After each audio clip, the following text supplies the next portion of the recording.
Canadian wine lovers. It is night number 10 of our Advent wine calendar, Canadian wine reveals. So nice to see you guys. Woohoo! Canadian wine How are you lovers, doing, Carl's Carl Wine Club Boucher? members, everyone across the country. Mira Boucher. Carl Yes, Boucher. night number 10 of our trek across Canada, Pan Canadian Advent calendar. Wow, what an adventure it is on a nightly basis. So many great conversations, not only with the winemaker, winery owners, but also with our members. I mean, these Yes. conversations that are popping up every single night about the wines, about wine trips, about culture, about everything. There's a little bit of trash talks happening as well. I love it. I absolutely love it. It's so, that's what we're talking about the community, and our communities getting together on a nightly basis is just so much fun. I'm sorry. And you guys know that Miro has been sick for the last week or so. I mean, I just passed on the germs. I just passed on the germs. I'm I so sorry. mean, I thought it was. I was concrete. I was. No.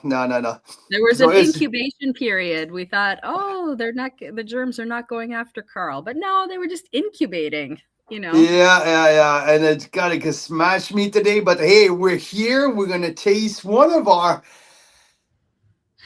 my surprise wine of that advent calendar. All of these 12s, there was probably eight that I no, maybe nine that I knew they were bomb. They were rock star. I knew without the shadow of a doubt. This one was the only one that I got blind, that I got without even tasting it before. Mira was not too much for my guessing. She was not so much supportive of my guessing, but we did, and holy smokes, that it paid off. It paid off. I'm so grateful. We got a side chat going on Messenger, and there's a few of you who already tasted it this later, about maybe an hour ago. I got some messages that the wine is stunning. So it's really exciting. So wine number 10, night number 10, interview number 10. Yeah, Mira, how did you feel? Good, good. Yeah, Yeah, I probably feel better than I sound. It's all coming out today. All the phlegm, all the la la la. yeah, Yeah. So yeah. it'll be interesting to see how it's affected my palate. So I can still smell. That's Do so you? good. Do Yes. you? I mean, Mm. this varietal is very specific on the nose. Uh, it's fairly, it's not Sauvignon Blanc, it's not Riesling, obvious, but there's a very typical smells on that varietal. So, and what's exciting also, it's such a new winery. The winery that it's coming from is a very new player. Now let's go with some hint. Let's go with some clues. Now, if from Niagara, located on the in the Lincoln Lake Shore appellation, the biggest, largest appellation in Niagara. But yeah, we featured That that. orange one Eh? closest to the lake there. The orange one there closest to the lake. It's a huge one. Yeah, it's so wide. Like there's like all the way from almost Hamilton and Grimsby, where Leaning Post is located, all the way up to the escarpment foothill, and yeah, there's so much to cover in that. And I bet I had some conversation with winemakers and winery owners about that. Um, and I bet that it's mark my word here that the Lincoln Lake Shore is the next sub appellation to be split in maybe one or maybe two other sub Because it's so appellation, big. Yeah. because it's big and because there's very distinctive element in that one who separates the where Grimsby is and Grimsby Hillside Vineyard, and all the way that part where our winery reveal is today, just on the foothill, almost just below the Beamsville Bench. So I mean, there's a lot of not discrepancy but difference into that appellation, and I think that it's going to Yeah, be the needs to one be where fleshed out a little bit more. Daryl's giving us lots of other hints. He guessed the grape by process of elimination and the food pairing suggestion, which was turkey with ginger. turkey meatballs. What's that? Turkey Turkey meatballs. meatballs. Yes. And his only complaint is that it's a 20-minute bottle. It should have been a Magnum. Yeah, And I in know. fact, They just didn't. They just didn't winery, bottle. the same winery made Daryl's favorite 2020 Chardonnay from that area.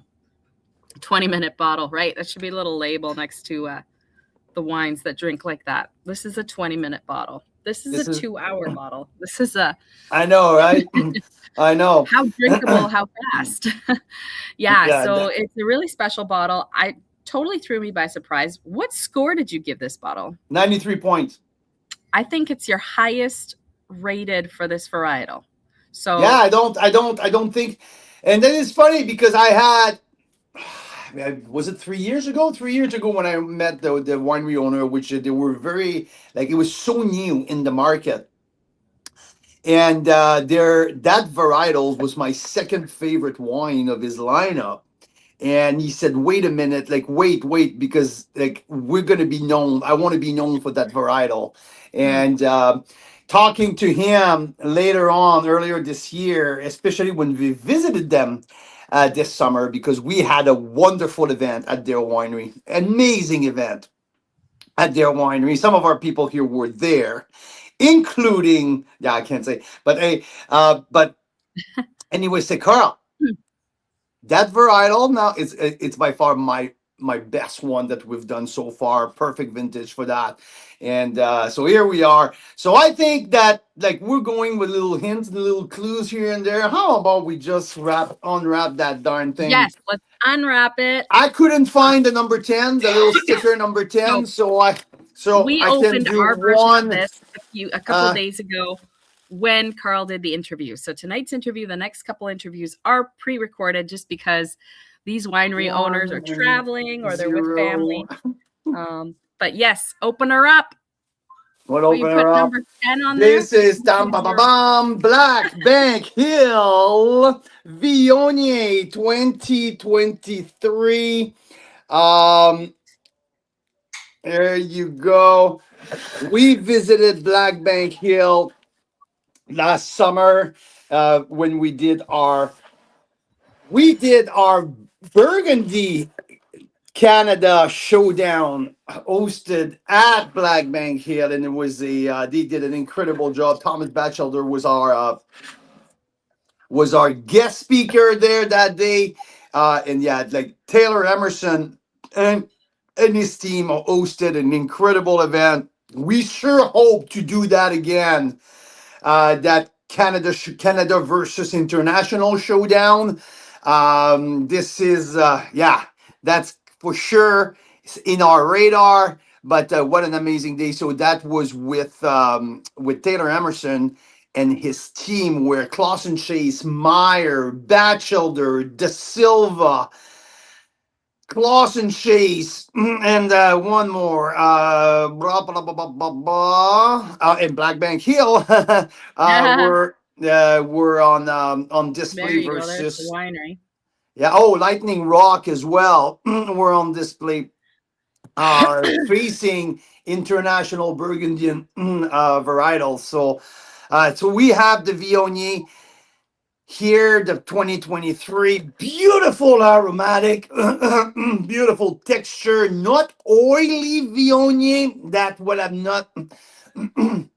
I haven't come across an oily, texturally Viognier from Canada that sometimes you get from the Northern Rhone, and that's why I think that coming on our own in terms of style and delivery of each and every varietal that we work with. I got Viogniers. Viognier is usually very textural, and yes, this is very textural. I love the little flinty finish. I love the floral aromas, but the apricot and the generosity of the mid palate is absolutely stunning. Bright acidity, longer finish. And Taylor is mentioning in the interview that, yeah, this is his very favorite vintage of his Viognier, the more complete. The more complete, the more complex. And it's because it's very simple, because his vines are getting older, right? So that's the logic of the whole thing. They're their their vines, they planted is the vineyard, I think it's in 2017.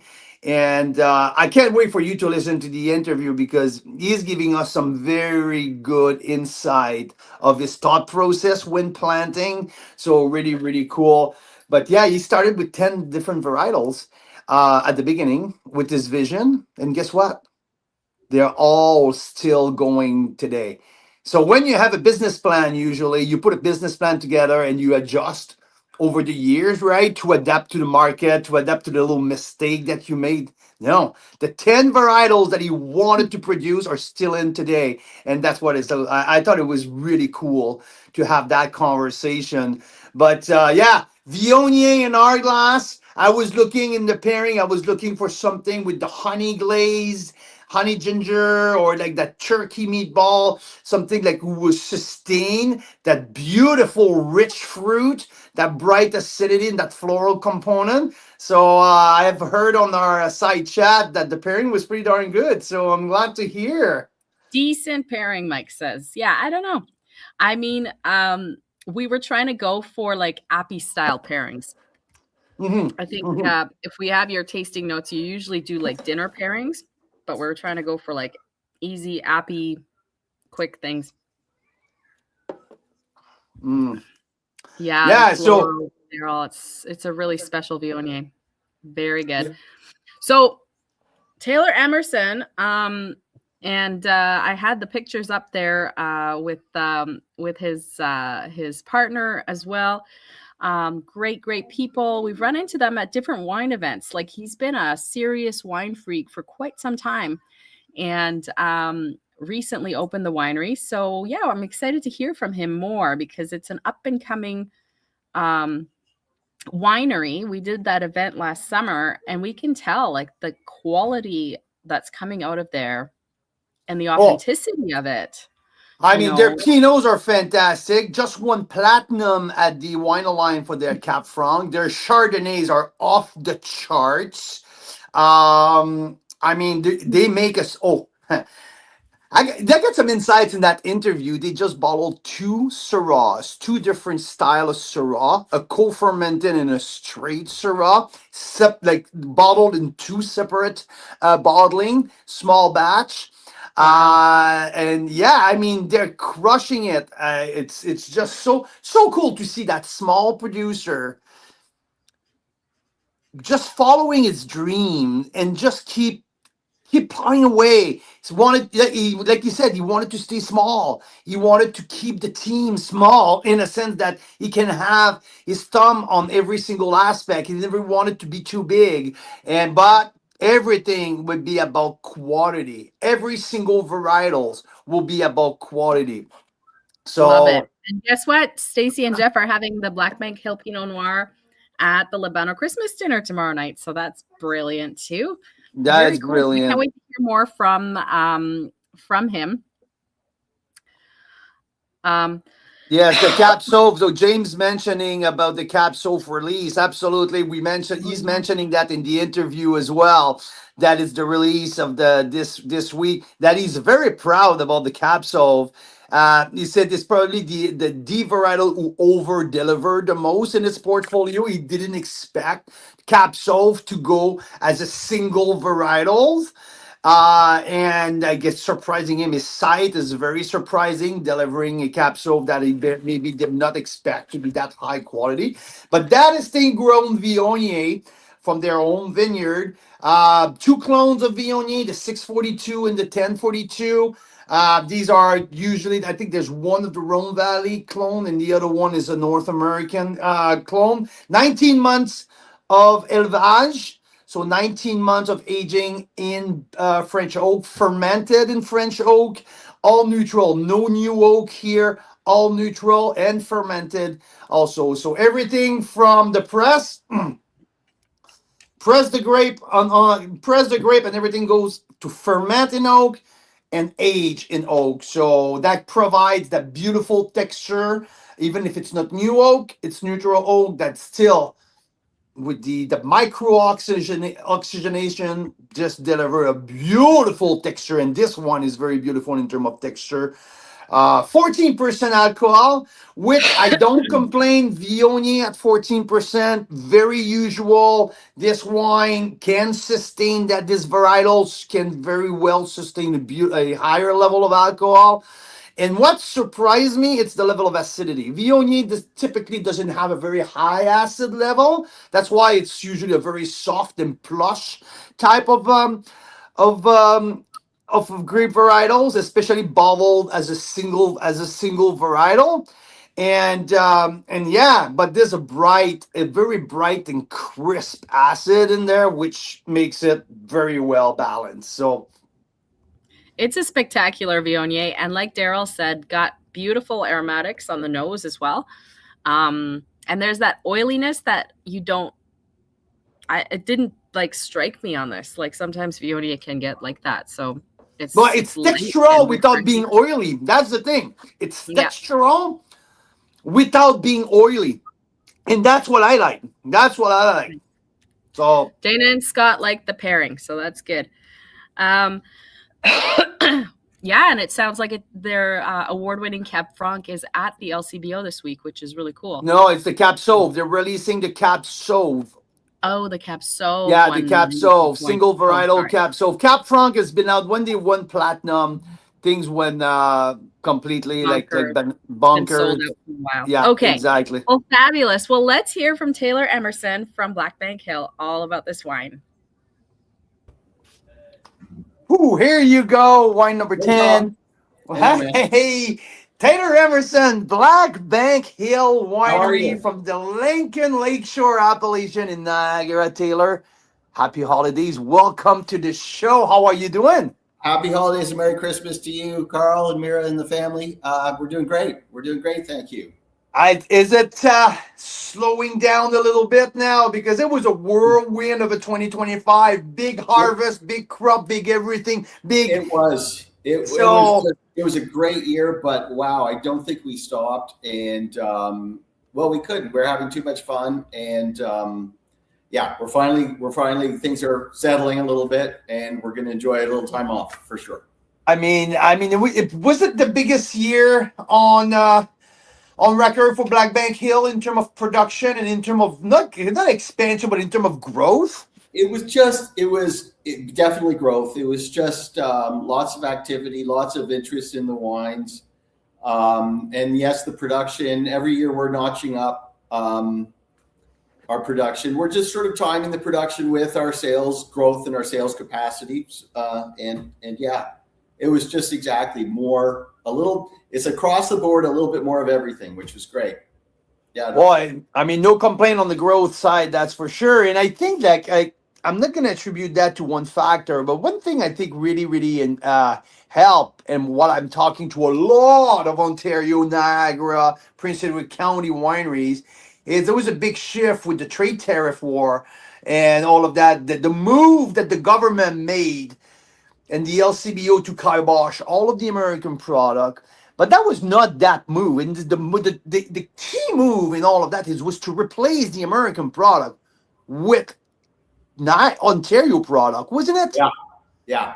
I think that's absolutely true. I mean, for us, we don't have a long runway to say that, our sales were here last year and our sales are growing because we're a young winery that's bringing on new members and launching more wines mostly. But I'll give you an example. I think the Cab Franc, 22 Cab Franc won a platinum this summer. And that was just as that was happening. And that people certainly got that message and were trying that wine in it. People were using words like, Napa replacement. It had the whole Cabernet. It had bigness. It had structure. It had lots of fruit. And actually, it's interesting. Today, we're launching a Cabernet Sauvignon in the LCBO. And so we got a little bit known for red wines this year, for sure. And this Cabernet Sauvignon, it's launching today, and it's already sold like a couple hundred bottles. We only give them one pallet. We give them 56 cases. It's just a small release. But there's this huge pent-up demand for Cabernet Sauvignon, and people they are associating our brand with the red wine.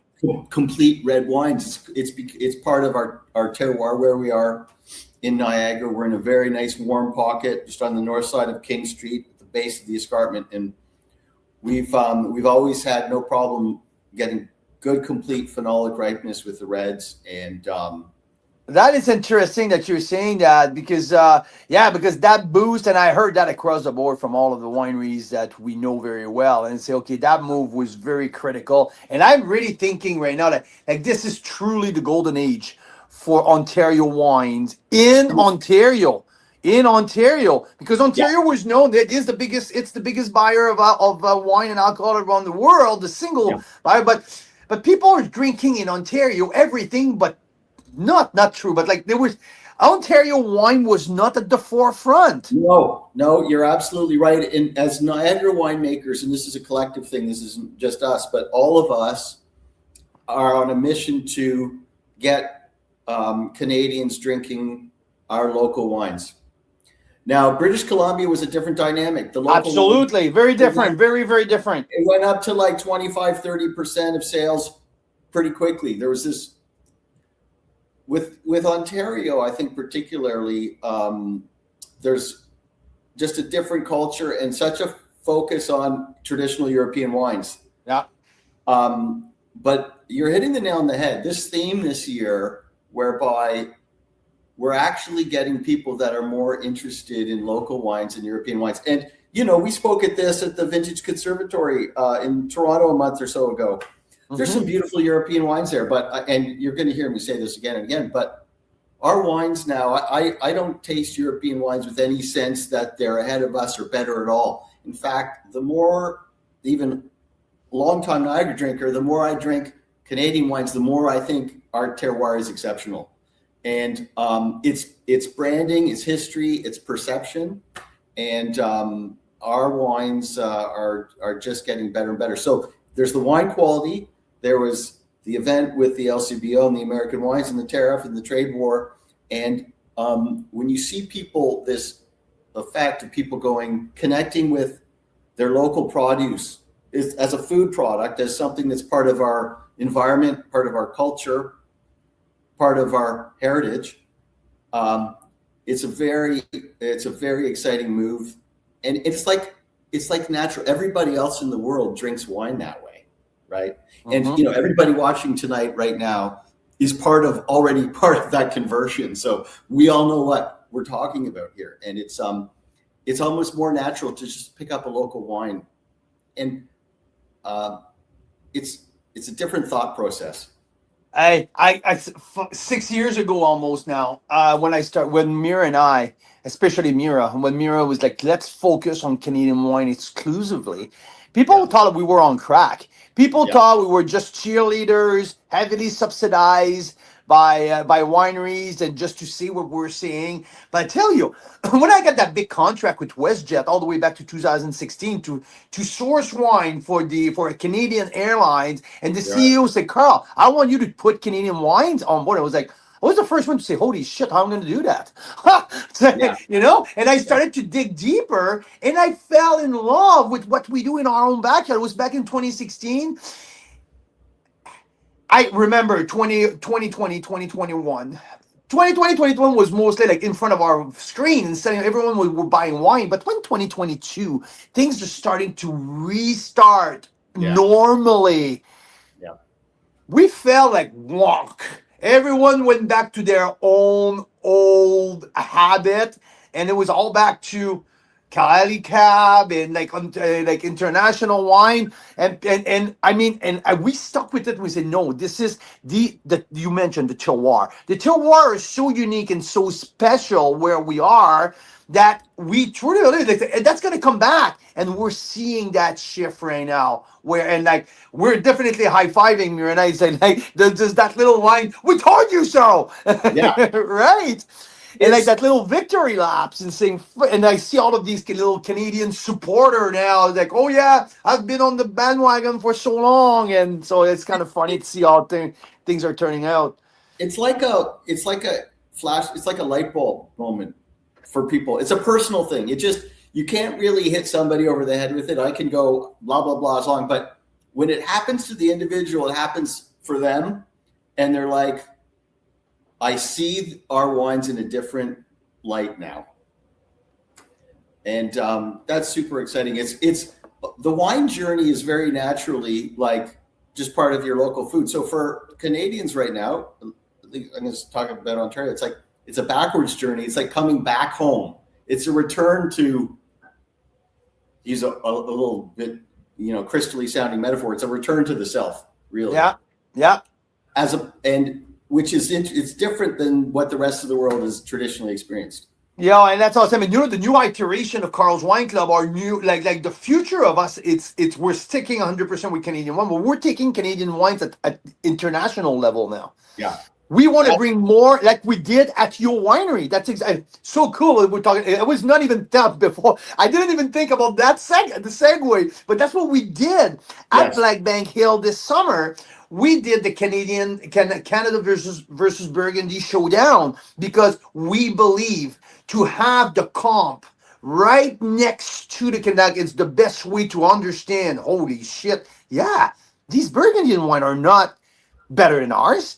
They're not, but ours are way better priced. So there's so many great comp that we can bring along, and that's what the new iteration. That's what we want to do more and more and more to put our world-class Rieslings alongside German Spatzlese or Cabinet or like great wine from the Rhine or from the Mosel, our Chardonnays and Pinots and the Syrahs from the south of the Rhone Valley, the Cab with the like there's so many things we can do on that level to showcase the extreme potential of what we do at home.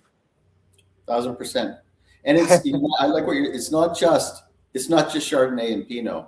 Oh, we had a Christmas party, and I always like to do our little wine company party and bring a couple fancy European wines that I've had since I was buying wines, collecting wines myself. And we produced a Syrah that we're extremely proud of. And so I brought a pretty fancy Syrah from Côte Rôtie, and we loved it. It smelled great, but we were all like, I think our wine is better. And when you look at the price tag of the Côte Rôtie these days, I mean, the Black Bank Hill for $45 kicks some ass. Holy shit, right? Yeah. So yeah, and that's what our wines have a great energy to them, and they have a personality. And when you see them for what they are, and you're not comparing to other wines, and you just see them as individuals, they stand out. They burst. It's great.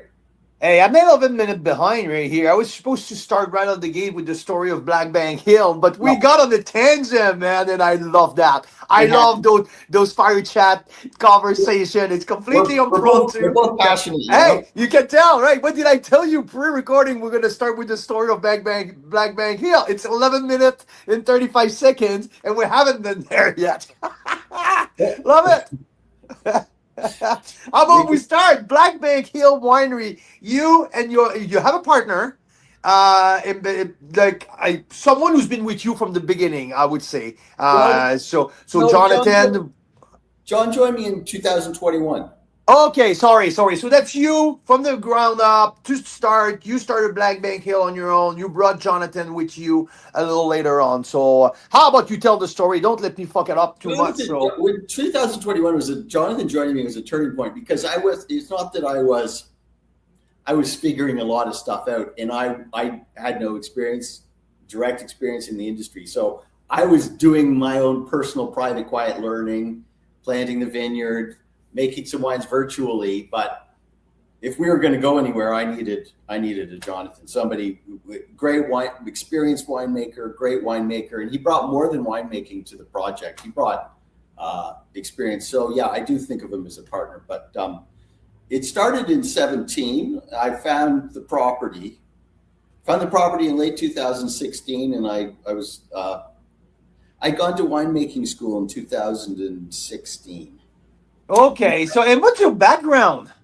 I was in digital media. I was at the Weather Network. I was running the interactive, the digital business of the Weather Network for a number of years. And I was there for 17 years altogether. And then we ended up doing some development projects in Europe. So we acquired a weather company in Spain, and then did a startup in England. And it was in England that that part of my life ended. It was a great, very dynamic period. And then I just followed my wine passion that had been growing for 15 years at that point, starting in Niagara. Where I did my first tasting, but I was growing up in Toronto, and just exactly as we were describing before, drinking international wines. See, the LCBO is great. It'll teach you about the whole world of wines.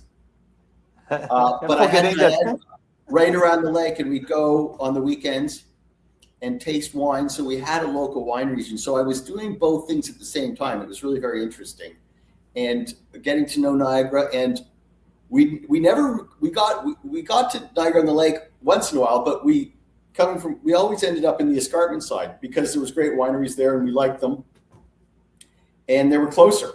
We could go down and back quickly.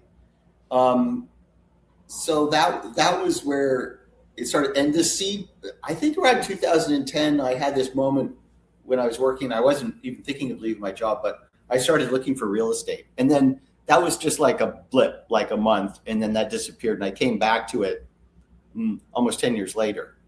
So there was this seed inside of me that I went to wine school. I didn't know that I was going to start a winery, but at some point during that education process and that exploration process, I knew I was going to come back to Canada and do it. You did the wine school in England? Yeah, I was in England.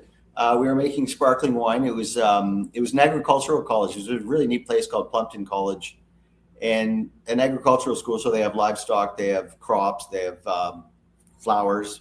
And a fellow who was English, but one of his parents was French, grew up in Bordeaux, was the vineyard manager at Chateau d'Yquem.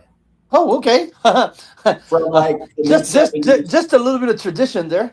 A little bit there, and he moved back to England, and he was also an academic, and started the wine school in Sussex, and it was just a really neat place. And it was really just looking at. There was a lot of parallels at the time between the sparkling wine growth and the local growth of the local market in England at that time in Niagara, in terms of like scale and development and adoption by the local market and challenging huge international incumbents. London has been at the front of the international wine market since it started. And some argue that they sort of started the internationalization of wine and shipping from Bordeaux and Portugal and all those ports and stuff. So they had that same dynamic of convincing the local market that their product was as good as champagne. And that's kind of exactly the same thing that we're going through. So it's neat. There was a lot of parallels, and there was a lot of believing in yourself against very entrenched historical brands that are deeply built into people's subconscious.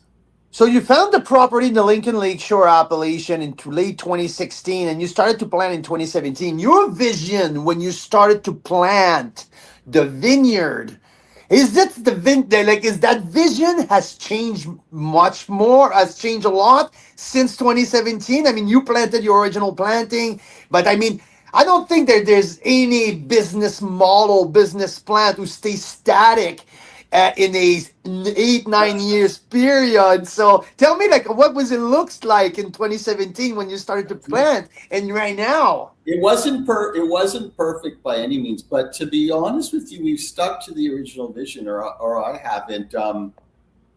It was really an idea of preference. There was a couple main ideas. One was that we would be a single vineyard site. So we grew our own fruit.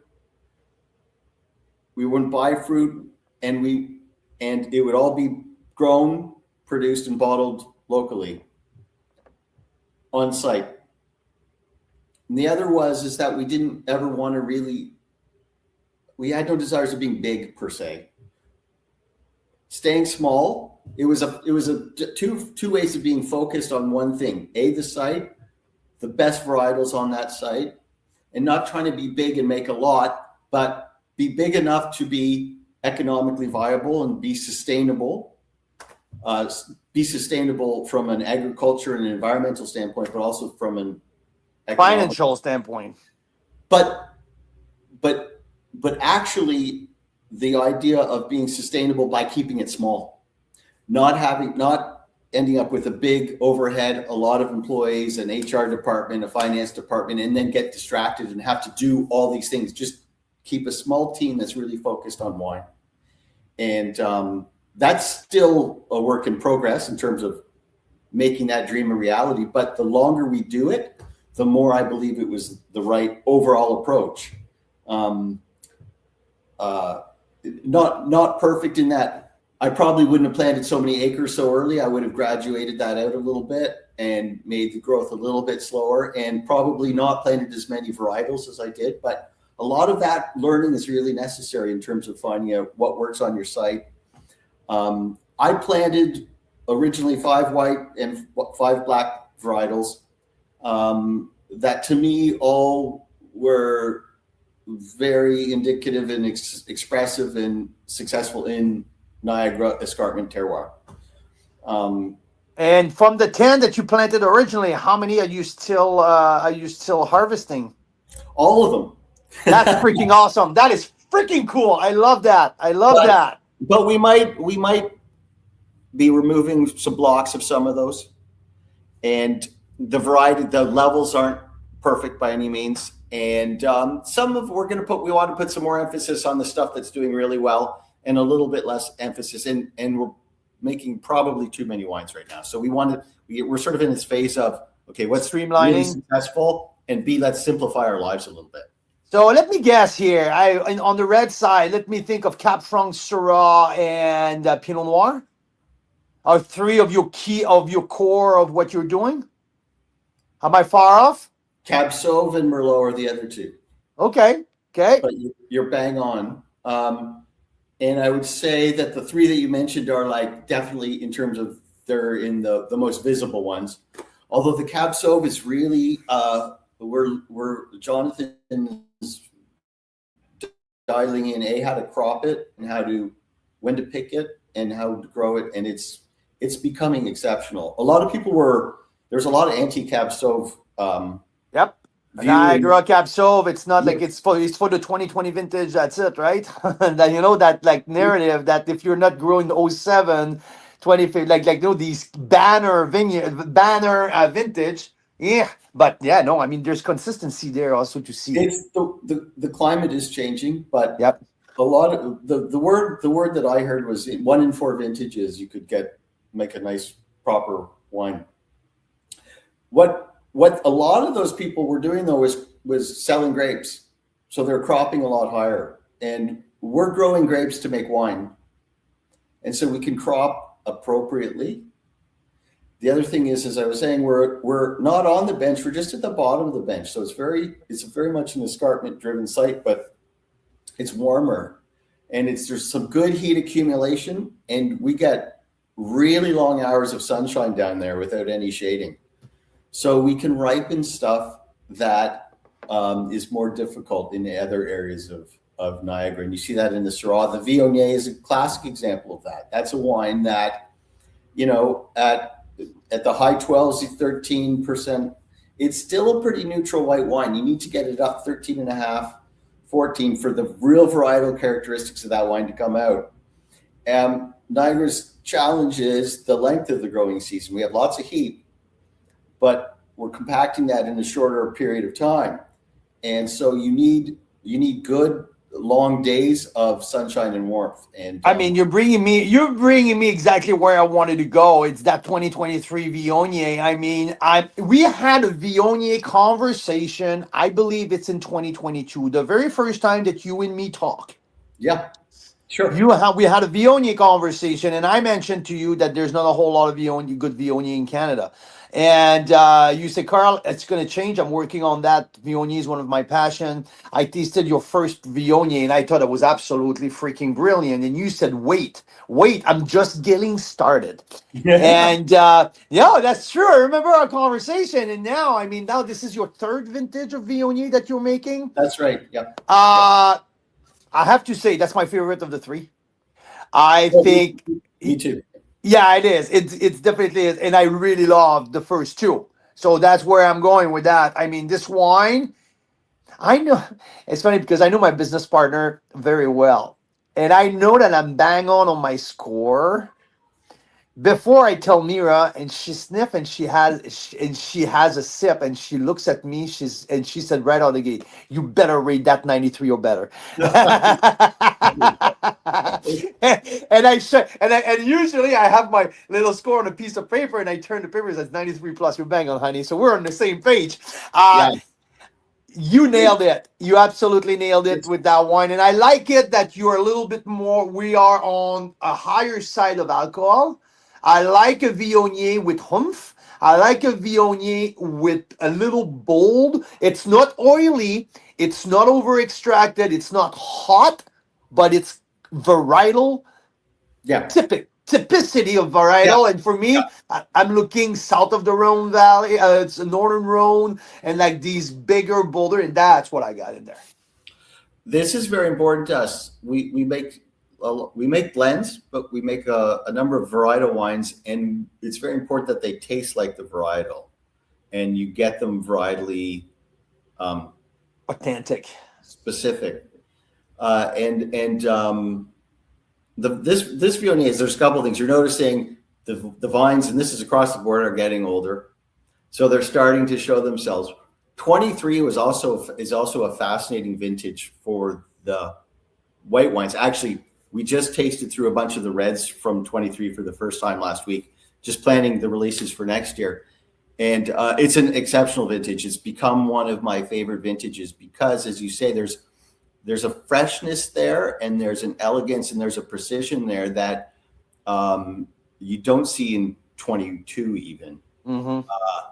It had, if you look at the stats, it had more heating degree units, but it has it has more of a cool climate energy. There's an energy and tension in the 23s that I didn't expect. It's a fantastic vintage, and people will see, I think in time, notice how you've seen it in the whites. Remember the Burgundy tasting, and you tasted some of the white Chardonnays from 23. And I remember you saying this is going to be a great Chardonnay vintage. Well, it's more than just a great Chardonnay vintage. It's this one. You said it's not oily. I agree with you. There's a freshness to it. And I've got a real interesting thought on that. One is it was bottled in late July of this year of 25. We released this wine. We usually keep wine in bottle for at least 6 months before we release it, but it was showing beautifully already. But you remember back to the 21s, at about 9 to 12 months in bottle, it kind of the wine grows up a little bit. Yeah. And it puts on a little fat. It gets out of its teenage years, and it'll put on a bit of weight, and that it's got the mouthfeels there, but the oiliness I think will come out, and it'll show something as it ages that I'm really looking forward to. This wine's going to last in the cellar, I think, quite a bit longer than the 21 and 22 for that reason. Oh, no doubt about that. No doubt about that. I think you have like you mentioned, the degree days to support that.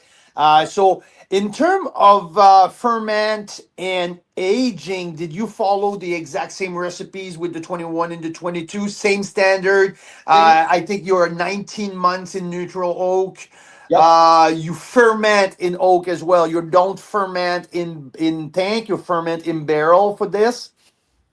Jonathan picked a press that's like a very traditional press. It's a vertical basket press. It's not a bladder press. It's not modern. It's not rummaging. You get extremely clean juice out of it, and we can go straight from that press into barrel. So you get all the natural yeasts, enzymes on the skins. Everything's getting into that barrel to drive that fermentation, and you get all those subtleties.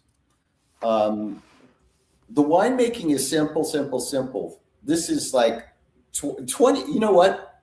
I love the Viogniers because they show the vintage so well. 21 tastes like 21, 22 tastes like 22. The 23 tastes like 23. And the winemaking is very consistent and simple, in barrel, wild ferment, long élevage, and then we bottle it. We released it this fall because we had so little of the 22 from that. There was only 25 cases or something. So the 22 was gone. We really didn't have any Viognier this year. So we wanted to get this one out. And That's fun. That's really fun. I mean, I really love the expression. I like the precision. I like the tension, but also I love the forecast. And I love also like that white peach, that like passion fruits that you get. Don't give me a Viognier with no weight on the mid palate. To me, it's not a Viognier. And there's the weight. There's the floral aspect.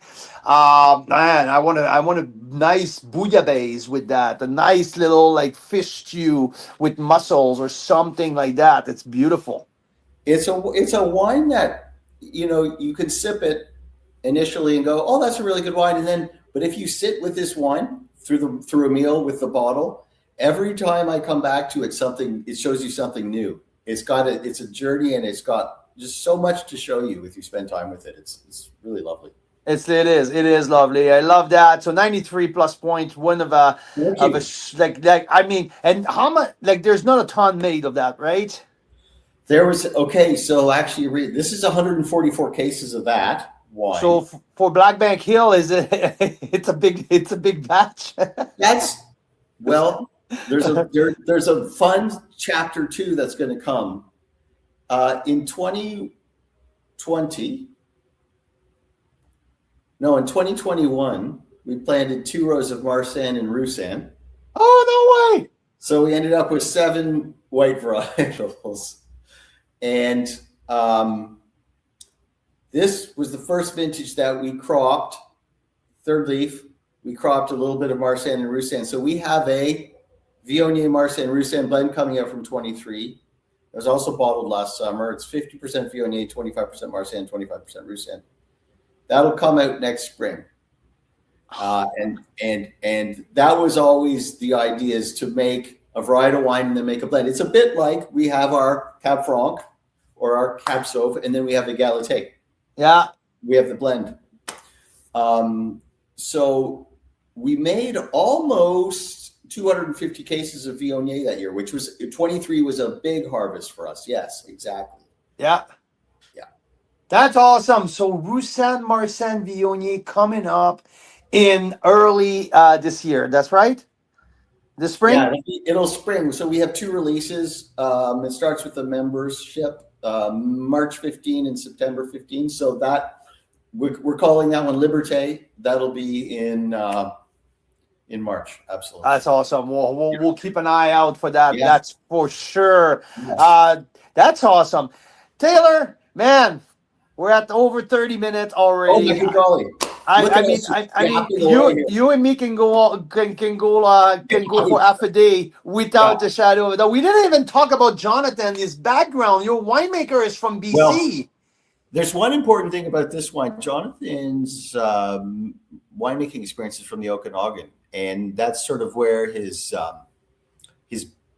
wine base is and his frame of references in terms of wines and stuff. So he's happy to push, go for a slightly riper and a bigger style of wine, and I'm glad it suits our vineyard, and it suits where we are in Niagara very, very well. And very luckily, almost like just this fortuitous coincidence, he had a lot of exposure making Viognier at Le Vieux Pin and Syrah. With Severin Lepin. Yeah, Séverine, and he had a lot of experience with Cab Sauv and Merlot and the Bordeaux varieties at La Stella. And those were just two of the places he worked. But there's a great synergy between what he's really has a very clear vision of, and what we're producing. So a lot of these wines benefit from his background in that area for sure, and the Syrahs for sure. So it's funny you mentioned. So before I have one more question for you, but you know what I just did? So I had a little bit left of the Viognier in my glass, and right behind my camera, you notice my phone flipped, just fell. Yeah. So I just realized I had a 23 Syrah right there.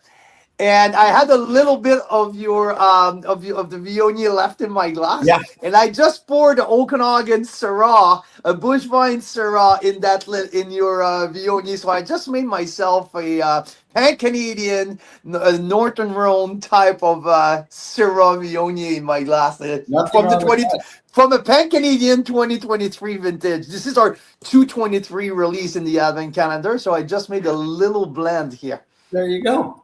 How cool is that? I just saw the label behind my phone. I thought, oh yeah, that's 23. Syrah Viognier. Why not? You'll see our Syrahs in 23. We've got one that's 100%, and we've got one that's 2.5% Viognier co-ferment. So we're a big fan of that style, and it's really interesting to see how just a few percentages of Viognier shows a totally unique side of the wine. So you did two bottling. Mm-hmm. Mm-hmm. Mm-hmm. Huh.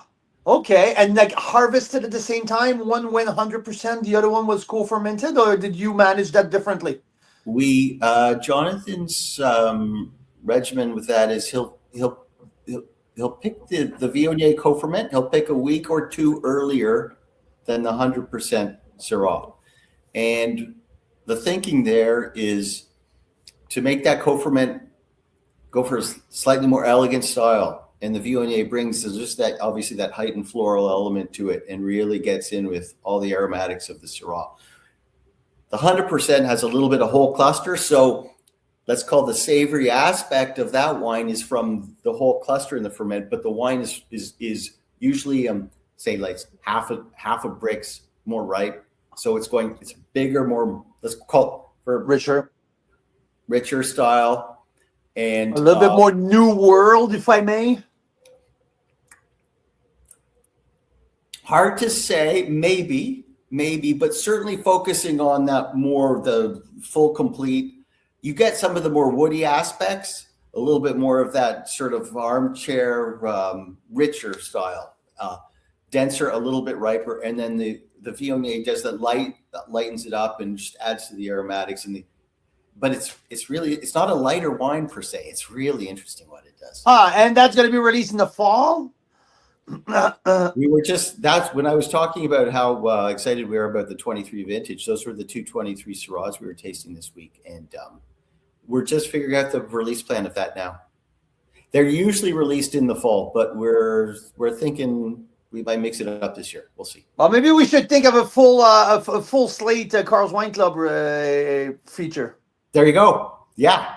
Hey. For the second time around, I mean, like you're getting me so freaking exciting right now. So we're pretty excited about next year. So yeah, we got lots to talk about for sure. Okay, perfect. Let's reconnect after Christmas. Let's get a little bit of a break. Let's brainstorm after Christmas. I should be there in February as well for a few events that we're planning. So Taylor Emerson.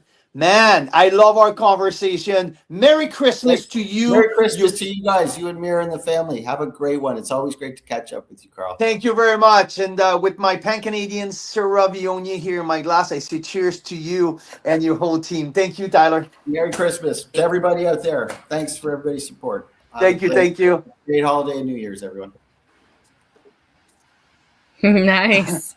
That was fun, especially your Pan-Canadian Did you like it? That's pretty awesome.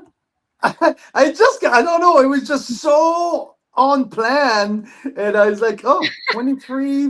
Like, and we were having that conversation right at the same time. And yeah, and when you heard like it's my phone flipped and the label of Maverick just came right. I was like, oh. So yeah, The that's pretty cool. blender, the And it blending was freaking specialist. awesome. It was so good. That's amazing. Jenny Yeah. wants more of his wines. Daryl wants us to see if there's still 2020 Chardonnay left. I don't think so because they're on 2022 now.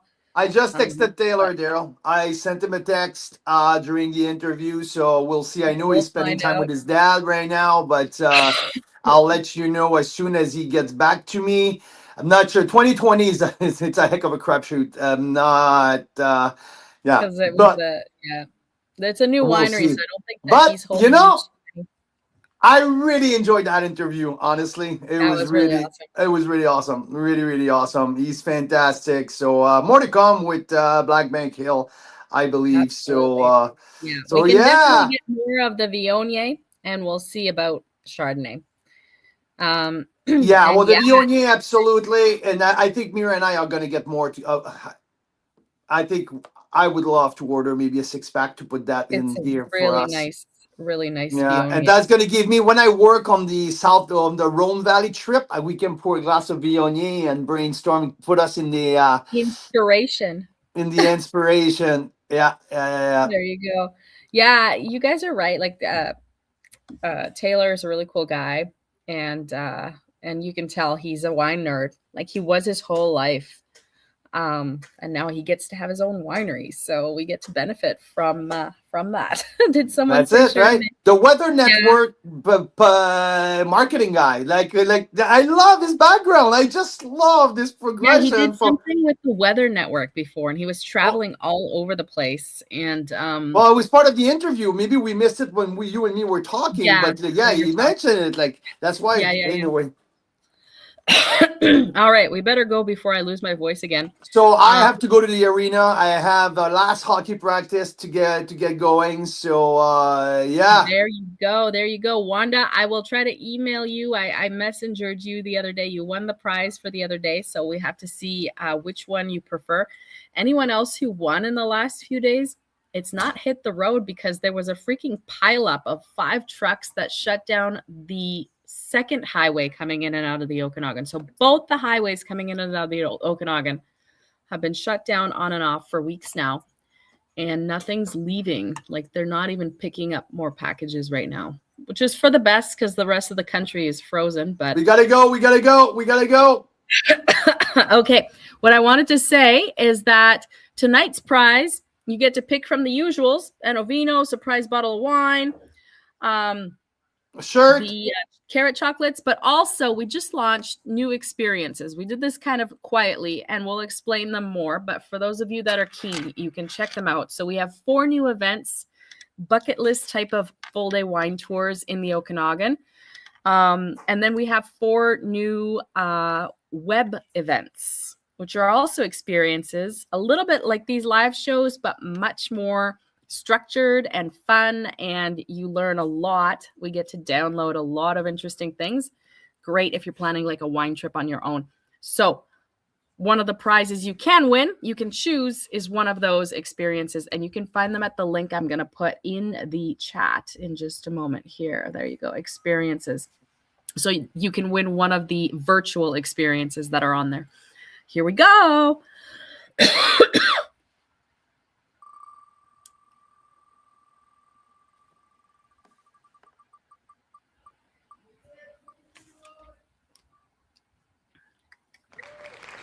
Scott, There that's you go. So awesome. Scott is Dana's husband. There you go. There you You know go. what's funny? Because Dana's wine has not left yet because of the shipping situation I was describing. So I guess yours will go together. So I'll email you a little later, Scott, to see what you'd like to add to that. Congrats! Congrats! Great to see you guys. 2 more days coming up, tomorrow and Christmas Day, but we're on early tomorrow, 2 p.m. Pacific start. 5 p.m.